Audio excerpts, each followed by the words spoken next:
Assalamualaikum warahmatullahi wabarakatuh. Pemirsa, saya Cahyani Dean akan menemani waktu jelang berbuka puasa Anda. Selama 30 menit berbagai kisah Islami kami sajikan di Ngabuburit JPM TV. Keunikan bangunan Taj Mahal di India menjadi inspirasi seorang mu'alaf keturunan Tionghoa asal Aceh untuk membangun masjid di kawasan permukiman non-muslim Sunter, Jakarta Utara. Memadukan 4 budaya sekaligus, masjid ini menggambarkan berbagai keindahan romantisme, toleransi dalam beribadah.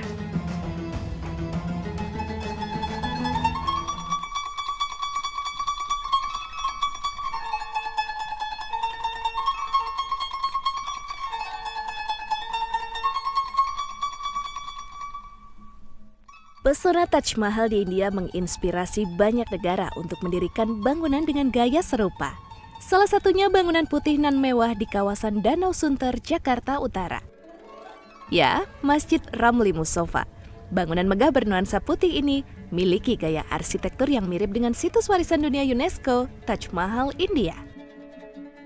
Sama halnya dengan Taj Mahal yang didirikan sebagai wujud cinta raja terhadap sang istri, Masjid Ramli Musofa dibangun dengan harapan sebagai bukti cinta sang pemilik kepada Allah, Islam, dan keluarga. Terinspirasi dari Taj Mahal, tampak luar ya itu seperti Taj Mahal,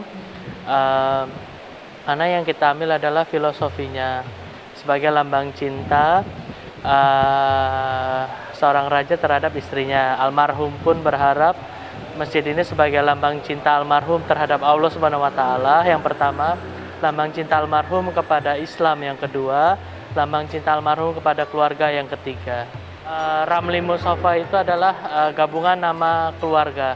Ram dari almarhum Pak Haji Ramli Rasidin, Li-nya Li Nyuk Kim istrinya, Muhammad anak pertama, Sofian anak kedua, Fabian anak ketiga.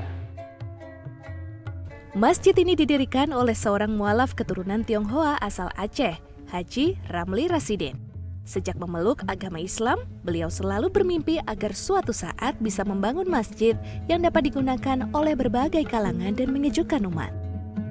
Dibangun di atas lahan seluas 2.000 meter persegi, masjid ini semakin terlihat indah dengan hiasan ornamen-ornamen yang memadukan 4 unsur budaya, yakni Indonesia, Tionghoa, India, dan Arab.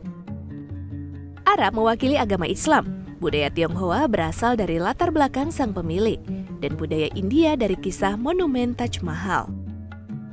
Memasuki bagian depan masjid, kita akan disambut dengan ukiran surat Al-Qoriyah dan surat Al-Fatihah yang menggunakan 3 bahasa sekaligus, yaitu Arab, Indonesia, dan Mandarin. Kalau untuk surat Al-Qoriyah yang di depan itu 3 bahasa Mandarin, bahasa Indonesia. Jadi kalau untuk pemilihan surat Al-Qoriyah itu hanya untuk mengingatkan bahwa masih ada hari akhirat.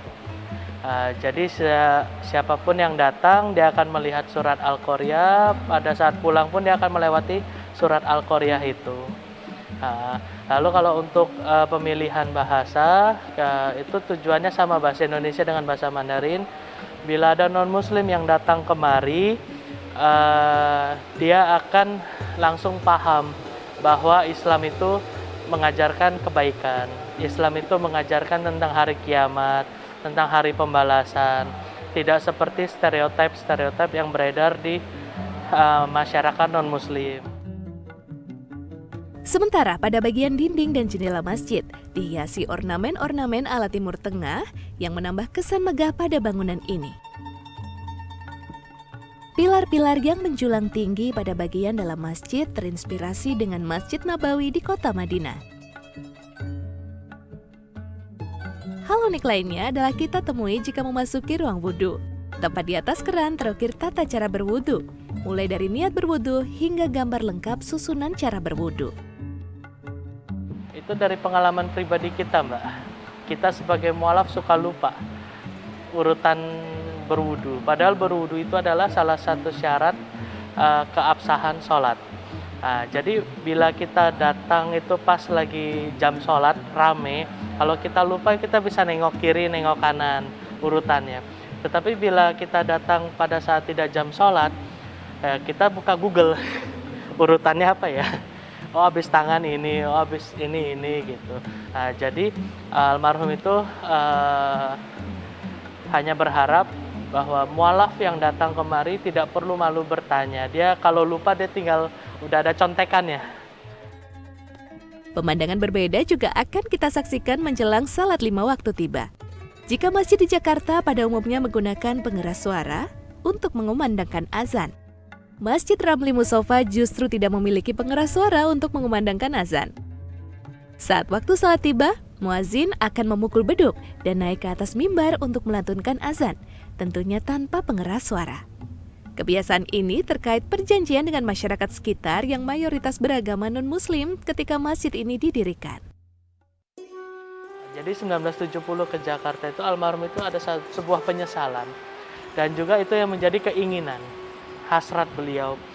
Nah, itu bila Allah mengizinkan, almarhum itu ingin mendirikan sebuah masjid yang terbuka untuk siapapun, yang bertoleransi untuk siapapun, ya kan?